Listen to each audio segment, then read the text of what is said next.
शिक्षा के जिज्ञासुओं, नमस्कार। आपका स्वागत है डॉक्टर आप जानते ही हैं कि हम लोग शिक्षा शास्त्र की चर्चा कर रहे हैं और जो चर्चा का क्रम है इस समय यूजीसी नेट फर्स्ट पेपर सभी विषयों के लिए और जो एजुकेशन के लिए फर्स्ट पेपर के साथ साथ सेकंड पेपर के लिए भी है और तमाम बीईओ जैसे एग्ज़ाम के लिए हम बना रहे हैं जिसमें रिसर्च अक्सर पूछा जाता है। तो रिसर्च में सैम्पलिंग टेक्निक्स की बात हो रही है। तो जो आज का वीडियो का अंक हमारा है, इस पर आज का जो प्रकरण है वह है स्ट्रेटिफाइड सैम्पलिंग। स्ट्रेटिफाइड सैम्पलिंग का हिंदी पर्याय है स्तरानुसार या स्तर के विभिन्न स्तरों के अनुसार जो स्तर के अनुसार जो प्रतिचयन प्रविधि है उसे ही स्ट्रेटिफाइड सैंपल कहा जाता है, सैंपलिंग कहा जाता है, टेक्निक है यह। अब जानते हैं कि जो सैंपल होता है उस वही सैंपल यानी जो प्रतिदर्श होता है उसी के आधार पर जो पॉपुलेशन के संदर्भ में एक कंक्लूजन निकाला जाता है अध्ययन करके। और यदि प्रतिदर्श आपका अध्ययन का जो आपने प्रतिदर्श लिया, जो सैंपल लिया है, वह आपके पॉपुलेशन का प्रतिनिधित्व अच्छी तरह कर रहा है, तो जो सैंपल से कंक्लूजन निकलेगा वह निश्चित रूप से पॉपुलेशन पर लागू होगा। जैसे आपको बार बार उदाहरण दिया गया, आप जानते ही हैं कि पतीले में जो पके हुए चावल हैं उनमें से सभी चावलों को आप चेक नहीं करते हैं, एक चावल निकाल करके टेस्ट करते हैं, पका होता है तो सभी चावलों के बारे में वह निष्कर्ष लागू हो जाता है। इसलिए लागू हो जाता है कि वहाँ जो पॉपुलेशन में से सैंपल लिया गया था वो सैंपल पूरी तरह से उस पॉपुलेशन यानी जनसंख्या का रिप्रेजेंटेटिव था, उसका प्रतिनिधित्व था, यानी जितने गुण पॉपुलेशन के अन्य सदस्यों में थे उस आपके द्वारा लिए गए सदस्य में भी वह गुण था और वही गुण होना चाहिए प्रतिदर्श में। यदि वह गुण हो तो फिर जो प्रतिदर्श के आधार पर जो अध्ययन किया जाएगा और जो उसके आधार पर सामान्यीकरण तैयार होगा वह सामान्यीकरण बहुत ही सहज ढंग से जनसंख्या यानी पॉपुलेशन पर लागू हो जाएगा। तो इस पॉपुलेशन से जो सैंपलिंग है, पॉपुलेशन से जो अध्ययन के लिए कुछ इकाइयों को चयन करना है, यही तकनीकी आप जानते हैं प्रतिचयन या प्रतिदर्शन या सैंपलिंग कहलाती है। तो जो सैंपलिंग टेक्निक्स है वो बहुत सारी प्रकार की है। आपने पिछले 2 वीडियो में देखा जिसमें हमने सबसे पहले बात किया था रैंडमाइजेशन की जिसके द्वारा जो संभाव्यता आधारित चयन की पहली प्रवृत्ति रैंडमाइज्ड सैंपलिंग टेक्निक, उस दूसरी जिसमें लॉटरी ड्रम चेक और थी। उसके बाद आपने देखा जो एक वृहद सिस्टमैटिक सैंपलिंग टेक्निक है उसके बारे में देखा। इन दोनों विधियों से यह ज़्यादा विश्वसनीय और ज़्यादा अच्छी है। इसको कुछ विद्वान असंभाव्य प्रतिचयन प्रविधि में भी मानते हैं और कुछ इसको संभाव्यता प्रतिचयन प्रविधि में मानते हैं। तो आप उसको इसके क्लासिफिकेशन के संदर्भ में इतना जटिल प्रश्न कभी नहीं पूछेगा, क्योंकि इसको आप देखेंगे तो ये प्रतिचयन की जो प्रविधि है ये संभाव्यता पर आधारित है, इसके उपयोग पर निर्भर है। अगर इसके उपयोग में ही थोड़ी सी कुछ इधर उधर कर दिया जाएगा तो वो असंभाव्यता के सिद्धांत पर आधारित हो जाती है। तो ये असंभाव्यता और असंभाव्यता दोनों पर आधारित है। इसलिए मैं जो बता रहा हूँ आपको, पिछले वीडियो को आप देखे होंगे तो आप देखें तो उसमें आपको जो सिंपल रैंडम सैंपलिंग के बाद सिस्टमेटिक सैंपलिंग था उसमें आपने देखा तो मैंने इसको जो है सेमी प्रोबेबिलिटी सैंपलिंग टेक्निक्स में रखा है। अर्ध जो प्रसंभाव्यता तकनीकी है इसमें उसको इसीलिए रखा गया है। इसका उपयोग यदि सतर्कता पूर्वक किया गया तो यह तकनीकी संभाव्यता के सिद्धांतों का पूर्ण पालन करेगी और जो संभाव्यता के पहले 2 सिद्धांत आपने जाने हैं उनसे यह बेहतर है। लेकिन यदि इसके उपयोग में थोड़ी सी भी कमी होती है, यानी असावधानी होती है या फिर सरलता की दृष्टि से आप कुछ करना चाहते हैं तो निश्चित रूप से यह तकनीकी असंभाव्यता की तकनीकी हो जाएगी।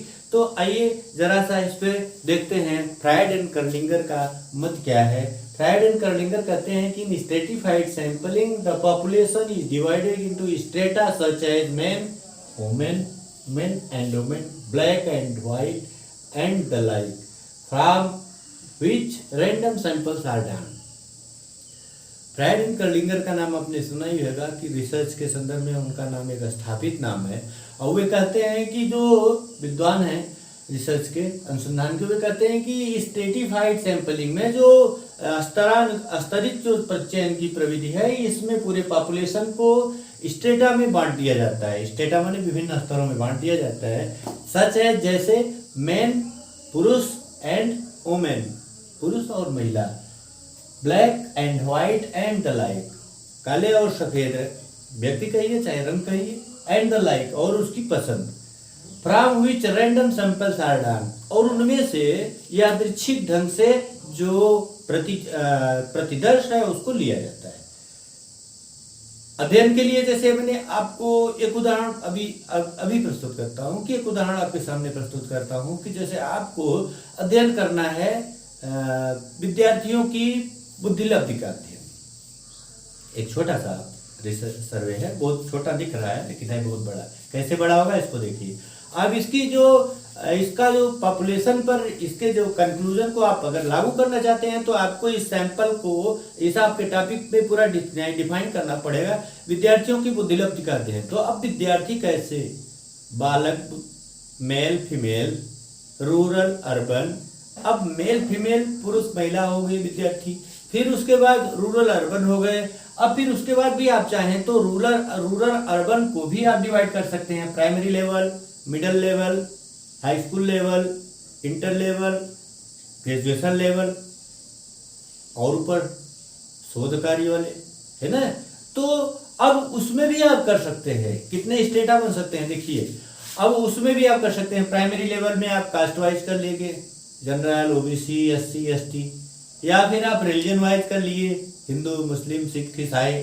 हाँ, इस तरह से उसके स्टेटा, कोई पॉपुलेशन होता है तो उसके कई स्टेटा होते हैं, कई स्तर होते हैं।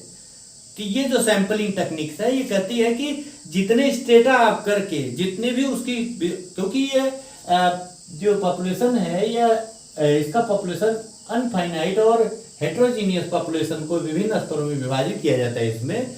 तो जो पॉपुलेशन है इसका वो अपरिमित है, निश्चित नहीं है कि इसका पॉपुलेशन कितना है। जैसे आपने कहा विद्यार्थियों की बुद्धि का अध्ययन, तो विद्यार्थी कहाँ के हैं? पूरे विश्व के विद्यार्थी हो गए, भारत के हो गए, भारत या एशिया के हो गए, या सातों महाद्वीप के हो गए, या फिर आपकी ब्लॉक के हो गए, आपके गांव के हो गए, कहाँ पे? उसको आप जो है अपनी रिसर्च में डिलिमिटाइज करते हैं। तो ये विभिन्न स्तरों में जब विभाजित कर दिया जाता है तो इसका मूल उद्देश्य यही होता है कि जो प्रॉपर वे में इसका सैंपलिंग लिया जा रहा है, ऐसा सैंपल लिया जाए जो कि अपने पूरे पॉपुलेशन का रिप्रेजेंटेटिव हो। अब इसके देखिए जरा सा उद्देश्य की, ये तो बात आपको समझ में आ गई कि स्ट्रेटिफाइड सैंपलिंग है क्या। स्ट्रेटिफाइड सैंपलिंग का मेन जो थीम है समझ लीजिए, स्ट्रेटिफाइड यानी स्तर में बांटना। किसको बांटेगा? पॉपुलेशन को। क्यों बांटेगा? सैंपल लेने के लिए, है ना यही बात। स्ट्रेटिफाइड का मतलब पॉपुलेशन को, होल पॉपुलेशन, आपका कोई भी रिसर्च स्टडी होगा उसका एक पॉपुलेशन होगा, उसका एक जनसंख्या होगा, जीव संख्या होगा। तो उस पॉपुलेशन को आप स्तरों में डिवाइड करते हैं। Why? To take out the representative samples of population. Population यानी जनसंख्या का जो प्रातिनिध्यात्मक प्रतिदर्श चयन करने के लिए। तो ये जब ये ऐसा होगा, स्तरों में आप बांटे, जैसे उदाहरण मैंने दिया कि विद्यार्थी, बालक, बालिका, फिर बालक बालिका में रूरल अर्बन, फिर रूरल अर्बन में जनरल, एससी, एसटी, ओबीसी, फिर उसमें भी आप करना चाहें तो इकोनॉमिक लेवल लगा दीजिए कि upper economic level, middle economic level, lower economic level. अब इस तरह से आप जो पॉपुलेशन है, आपके जितने वेरिएबल्स हैं, क्योंकि आपका जो स्टडी होगा, आपका जो रिसर्च है उसी पॉपुलेशन पर ही डिपेंड करता है। पॉपुलेशन के वेरिएबल्स उसमें पहले से ही विद्यमान है, आप कुछ उसमें वेरिएबल जोड़ना नहीं है, आपको केवल उन वेरिएबल्स का अध्ययन करना है। तो इसमें देखें जो सैंपलिंग जो स्ट्रेटिफाइड सैंपलिंग है, इसके 3 उद्देश्य हैं। Professor KP. पांडे कहते हैं कि इसके 3 उद्देश्य हैं। 3 उद्देश्य कौन कौन से? पहला है समग्र के लिए प्रतिदर्श परिणामों के प्रसरण को कम करना। जो पॉपुलेशन के लिए आप जानते ही हैं कि इसका उद्देश्य क्या है। आपकी रिसर्च का उद्देश्य यही है कि प्रतिदर्श से जो परिणाम मिल रहे हैं उनको समग्र पर पूरी तरह से लागू किया जाए। तो होता क्या है कि जैसे ही सैंपलिंग एरर बढ़ता जाता है, आपका जो ये डेविएशन टू रिजल्ट होता है, मतलब जो उसको अप्लाई करने वाला है, आपके जनरलाइजेशन आपका आता है पॉपुलेशन पर लागू होने के संदर्भ में, वह बढ़ता जाता है। तो इसका पहला उद्देश्य है कि उस डेविएशन को कम करना, उस प्रसरण को कम करना। दूसरा उद्देश्य है कि विभिन्न स्तरों पर अलग अलग प्रतिदर्श चुनना।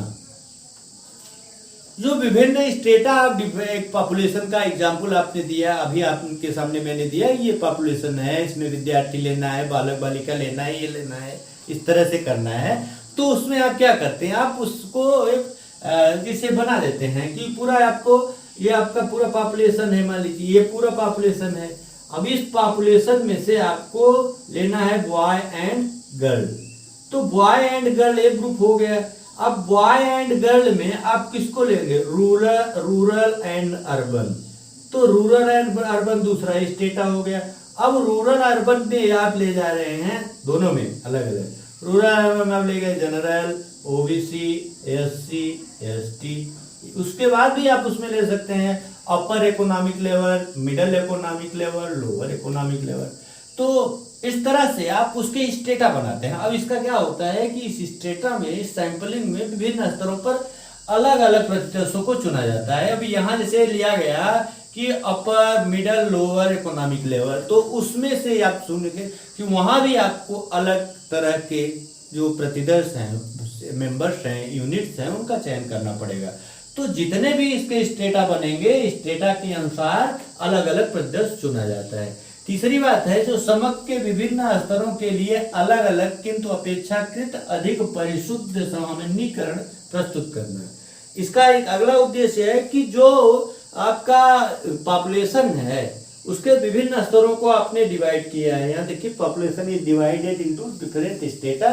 तो यहाँ जो विभिन्न स्तरों में डिवाइड किया है उसको इस तरह से डिवाइड किया है कि जिससे कि समक के माने पॉपुलेशन के डिफरेंट स्टेटा के अनुसार जो अलग अलग लेकिन जो अपेक्षाकृत अधिक परिशुद्ध मिले, मोर जो प्योर है वह आपका जनरलाइजेशन निकले। तो इसके तीन उद्देश्य हैं। अब इसके टाइप्स की बात करें तो इसके टाइप्स में आप जाएं तो इसके टाइप से पहला टाइप आपको मिलेगा डिसप्रोपोर्शनेट स्ट्रेटिफाइड सैंपलिंग, अनुपातिक स्तरानुक्रम या स्तरित प्रतिचयन। डिसप्रोपोर्शनेट स्ट्रेटिफाइड सैंपलिंग, इसका मतलब कि यहाँ अनुपात का पालन नहीं किया जाएगा। जो आपने डिफरेंट स्टेटा बनाया है, आपके पॉपुलेशन को आपने जो अलग अलग बांटा है, उस पॉपुलेशन के जो सभी वर्ग हैं उन वर्गों से अनुपातिक ढंग से अपनी इच्छा अनुसार आप इकाइयों का चयन करते हैं। अब देखिए यहाँ से ही आपको समझ में आएगा कि जो इसके प्रकार हैं वही डिसाइड करते हैं कि स्ट्रेटिफाइड का वो प्रोबेबल फॉर्म था या नॉन प्रोबेबल फॉर्म था, यानी संभाव्यता वाला रूप था आपने उपयोग किया या असंभाव्यता वाला।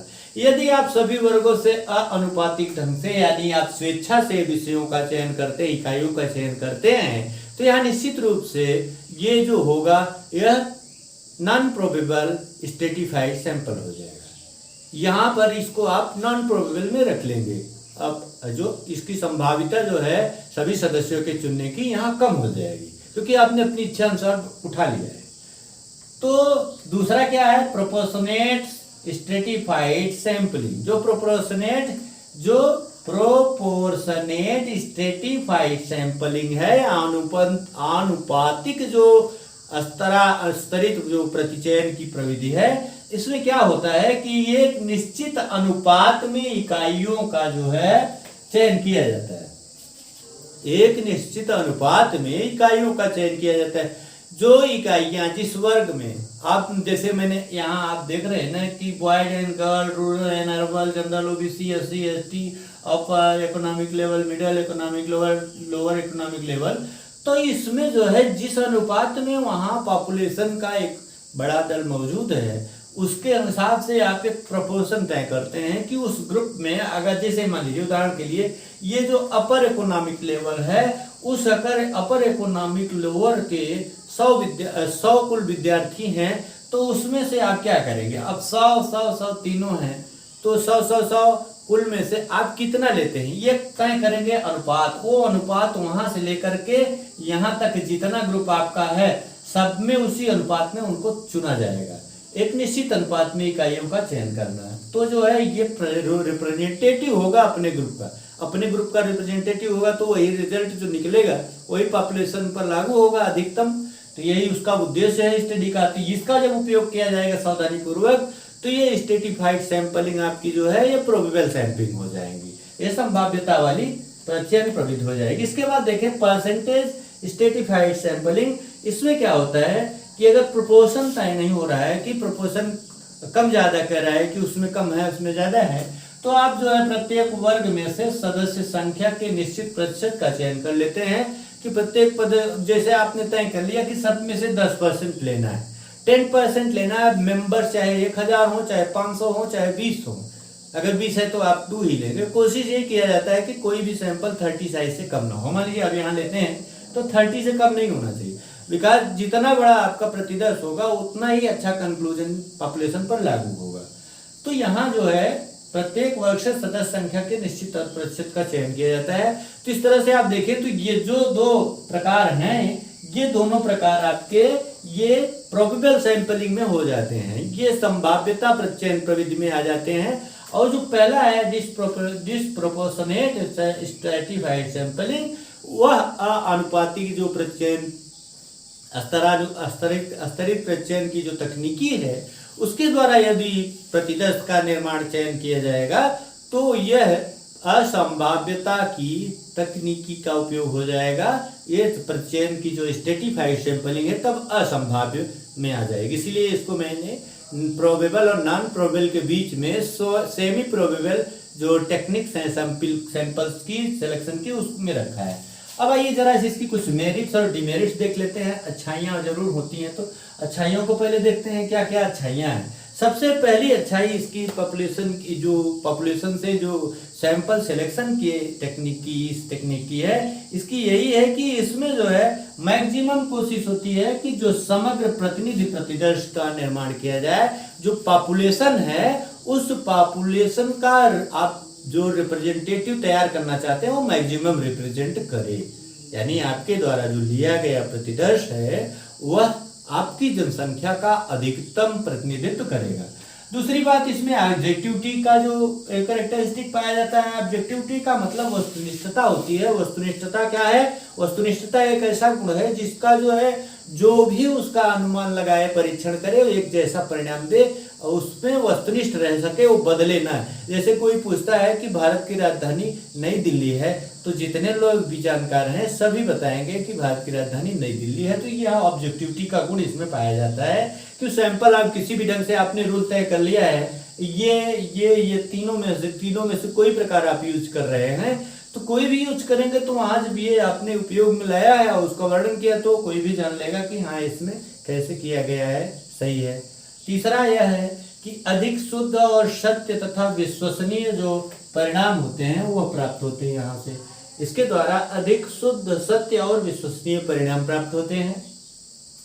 चौथी बात है कि इसका जो स्टैंडर्ड एरर होता है वो बहुत कम होता है, कम मानक त्रुटि होती है। आप स्टैंडर्ड एरर के बारे में आप आगे पढ़ेंगे डिटेल में, लेकिन इतना यहाँ जान लीजिए कि स्टैंडर्ड एरर का मतलब है कि जो सैंपल के आधार पर जो स्टडी किया गया, जो स्टैटिस्टिक्स तक आप गए डाटा कलेक्शन के बाद और आपने जो जनरलाइजेशन प्राप्त किया वो जनरलाइजेशन डेविएट करता है, पॉपुलेशन पर पूरी तरह लागू नहीं होता है, तो वो मानक त्रुटि के कारण होता है। उसके बाद ये जो है गहन अध्ययन करता है, ये एक डीप स्टडी के लिए है। स्ट्रेटिफाइड आपने इतना स्टेटा बनाया है, इतने आपने अपने जो पॉपुलेशन को डिवाइड किया है, तो इस डिवाइडेशन का क्या परिणाम हुआ कि आप उस पॉपुलेशन का गहन अध्ययन कर रहे हैं। गहन अध्ययन से तात्पर्य यह हुआ कि जितने भी इसके स्तर बन रहे हैं आप कोशिश कर रहे हैं कि सभी स्तरों के जो रिप्रेजेंटेटिव हैं, जो सैंपल्स लिए जा रहे हैं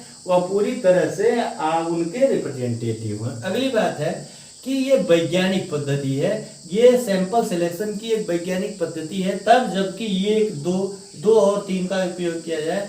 पहले में थोड़ा सा इसमें नॉन प्रोबेबिलिटी की ओर झुकाव हो जाता है, पहला प्रकार जो है। तो दूसरे और तीसरे यानी जो प्रोपोर्शनेट स्ट्रेटिफाइड सैंपलिंग है और जो परसेंटेज स्ट्रेटिफाइड सैंपलिंग है, इसके यूज से जो इसकी जो वैज्ञानिकता है, इसके जो वैज्ञानिक विषय के रूप में गुण हो जाते हैं ORCGA का, ऑब्जर्वेशन का, रिकॉर्डिंग का, कंपैरिजन का, जनरलाइजेशन का, एप्लीकेशन का, वो इसमें अधिक हो जाता है, इसलिए कि वैज्ञानिक है। अगली बात है कि इसमें जो प्रत्येक इकाई के चयन की संभावना बढ़ जाती है, इसमें प्रत्येक इकाई के चयन की संभावना अधिक होती है, क्योंकि यहाँ आप देखते हैं कि स्तर में लिया गया है और स्तर में फिर आप रैंडमाइजेशन यूज करते हैं। ऐसा नहीं है कि आप स्तर में से सबको ये ले लेते हैं, परसेंटेज निकाले 10% लेना है, तो वहां आप याद रखिएगा, वहां पर आप रैंडमाइजेशन का यूज करते हैं, लॉटरी विधि का, ड्रम चक्र का, या फिर टिपेट के नंबर्स का, किसी का यूज करते हैं रैंडमाइजेशन का, तो वहां पर इसके जो प्रत्येक इकाई के चयन की संभावना बढ़ जाती है। अब स्ट्रेटिफाइड सैंपलिंग के कुछ डिमेरिट्स की बात करें, इसकी कुछ कमियां भी हैं, उसकी बात कर ले तो सबसे बड़ी कमी है कि स्तर के चयन में कठिनाई होती है। जो स्तर है, स्ट्रेटा कैसे बनाया जाए, स्टेटा कई बार ओवरलैप करते रहते हैं। आपने कहा कि जनरल OBC SC ST, तो ये जनरल OBC ST ST एक नाम के रह गए, काफी हद तक अब इसमें एक समानता हो गया, जीवन स्तर में बहुत अधिक समानता पाई जाती है। तो यहाँ पर आप चयन स्तरों के चयन में कठिनाई का अनुभव करें। और दूसरी बात, इसे व्यक्तिनिष्ठता पाई जाती है। अगर आप किसी पूर्वाग्रह से ग्रसित हैं तो निश्चित रूप से आपका जो पूर्वाग्रह है वो आपके सैंपल सिलेक्शन में दिखाई देगा, और अगर उसमें सब्जेक्टिविटी आ गई, व्यक्तिनिष्ठता आ गई, तो रिजल्ट भी उसका प्रभावित होना तय है। तीसरी बात कि इसमें व्यक्तिनिष्ठता की आशंका के बाद तीसरी बात है कि जो इकाइयों का चयन में पक्षपात की संभावना होती है। अगर आपने डिसप्रोपोर्शनेट स्ट्रेटिफाइड सैंपलिंग का यूज किया है, तो यहाँ पर जो है ये विषयों के चयन की संभावनाओं में जो पक्षपात है, पूर्वाग्रह है, वह बहुत अधिक हो जाता है। उपयोग के लिए, इसके उपयोग के लिए कि इसको जो है प्रोबेबल सैंपलिंग टेक्निक के रूप में यूज किया जाए, जिससे कि ये प्रतिदर्श का पूर्ण रूप से प्रतिनिधित्व करता रहे, तो उसके लिए इसके उपयोग के लिए एक विशेषज्ञता अनिवार्य है। इसमें जो ट्रेंड पर्सन है उनका उपयोग होना बहुत जरूरी होता है, ट्रेंड के लिए ही अनिवार्यता होती है। अगली बात है कि इसमें स्तरों की गतिशीलता होती है। स्तरों की गतिशीलता का तात्पर्य, जैसे जो लेवल्स, जो स्टेटा आपने तय किए हैं, वे स्टेटा बदलते रहते हैं, उसमें डायनेमिसिटी होती है, उसमें मोबिलिटी होती है। जैसे आपने रूरल और अर्बन दो डिवाइड किया है, रूरल और अर्बन, ग्रामीण और शहरी दो क्षेत्रों में डिवाइड कर लिया है, लेकिन आपने देखा है कि 6 महीने में कोरोना काल में आप देखिए कि जो रूरल और अर्बन का आपका स्टेटा मार्च के पहले जो डिवाइड आपने किया था वह आज एकदम लेवल पे जा रहा है, रूरल और अर्बन, क्योंकि जो शहरी लोग थे वो भाग के गांव में आ गए हैं। तो जो गांव का और शहर का पॉपुलेशन था उसमें अब बहुत डिफरेंस नहीं रह गया, क्योंकि वहां मोबिलिटी होती रहती है। तो इसके कारण जो है इसमें अगर ऐसी स्थिति आ जाती है, मोबिलिटी हो जाएगी, तो फिर यहाँ पर जो आंकड़ों से प्राप्त निष्कर्ष हैं उन सैंपल से उसको जो है पॉपुलेशन पर लागू करेंगे तो आपको बहुत बड़ा डेविएशन दिखाई देगा, क्योंकि वो आपके जो स्टेटा थे वही मोबिलाइज्ड कर गए, वे ही गतिशील हो गए। एक स्टेटा, दो स्टेटा आपने डिवाइड किया था, देखा जाए तो दोनों एक हो गए, तो रिजल्ट डिफरेंस का कहाँ से आएगा, इफेक्ट का कहाँ से आएगा। तो इस तरह से आज आपने सैंपलिंग की एक जो बहुत ही महत्वपूर्ण तकनीकी है, स्ट्रेटिफाइड सैंपलिंग, जिसको कि प्रोबेबल और नॉन प्रोबेबल दोनों में रखा जाता है, इसलिए मैंने इसको सेमी प्रोबेबल सैंपल तकनीकी के रूप में यहाँ आपके सामने प्रस्तुत किया है। तो इसको आपने देखा, समझा, जाना। जो बातें आपको न समझ में न आए तो आप आइए, कमेंट बॉक्स में आपका स्वागत है। मैं पूर्ण रूप से संतुष्ट करने का प्रयास आपको करूंगा। चैनल लाइक, शेयर, सब्सक्राइब अवश्य कर लें। धन्यवाद, नमस्कार।